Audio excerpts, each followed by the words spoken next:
Bonjour à toutes et à tous, bienvenue à la Sud Arena de Montpellier pour la clôture de cette J4. Et c'est parti donc en clôture de cette J4. Montpellier en couleur traditionnelle bleue affronte Créteil en blanc ici à la Sud Arena.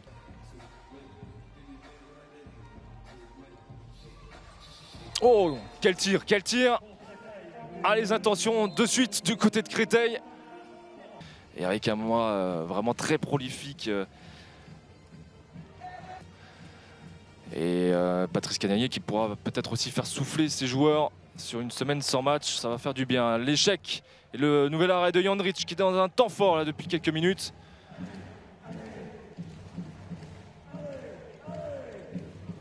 Gibelin, bien accroché, la passe dans le dos de Sissoko. C'est l'arrêt maléfique de Marinchego. Mario Lopez qui était avec peu de réussite il y a quelques... Oh, quel pétard, quel pétard! La percée de Valnius. Et derrière, il faut ajuster, il ajuste parfaitement la ligne. Ça joue très très vite. Ah, voilà. De Mir et l'arrêt de Marinchego, ça va d'un sens à l'autre. Et derrière, la conclusion une nouvelle fois du Suédois. Il est en pleine bourre, hein. Il fait une superbe semaine.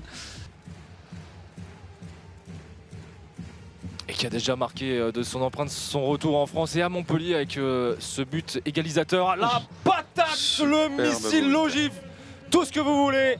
Signé Kylian Rigaud. Tout en finesse comme son papa. Ah, ça part très vite. Boiba Sissoko qui a tenté juste avant la pause le buzzer. Ce sera un net avantage pour les Montpelliérains. Plus 5, 19 à 14.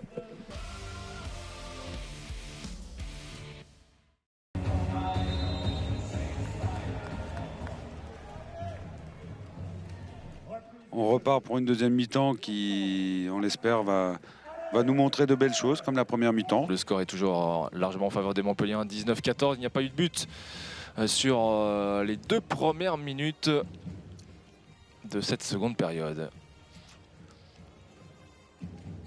On coulisse bien parfaitement pour Laine. Le premier but de l'Alsacien.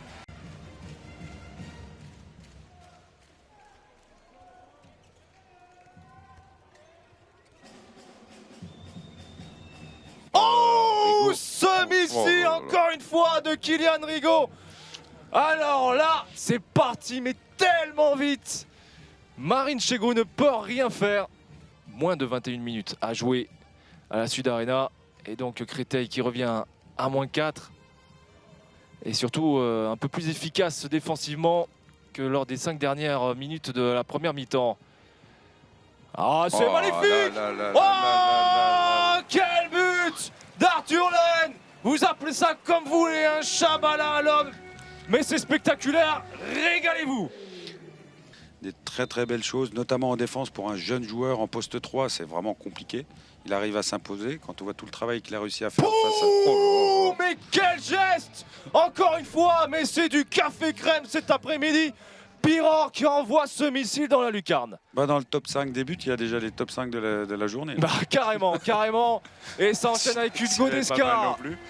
Des belles actions, mais sans véritablement geste défensif. Et l'interception, Christolienne, Kylian Rigaud, le face-à-face, c'est dedans. Oh là là là là, incroyable. Mais si on pouvait nous remettre le ralenti, incroyable. C'est fantastique. Ça va très vite, malheureusement, derrière, ça ajuste très mal de la part de Jonas Poignant. Voilà, puni. Et l'arrêt de Dylan Soyer sur cette tentative d'Hugo Descar. Paredes, quel tir là! On voit tout le dépit de Kevin Bonnefoy sur son visage, le 3e but de l'Espagnol cet après-midi. Et là, ils sont peut-être aussi un peu fatigués, parce que Montpellier leur demande beaucoup. Exactement, ouais. beaucoup d'intensité sur ce terrain. Poignant pour le 30e but. Et voilà, c'est terminé. Victoire montpelliéraine face à Créteil. Le score est lourd pour les Franciliens, mais victoire logique, méritée. Créteil a montré de très très très belles choses. Plein de plaisir. On n'a pas vu les arbitres du match, ça veut dire que personne n'a râlé, tout s'est bien passé. Exact. Des beaux arrêts de gardien également, malgré tout. Oui, on s'est régalé. Merci François. Bah, merci à tout le monde. À très vite.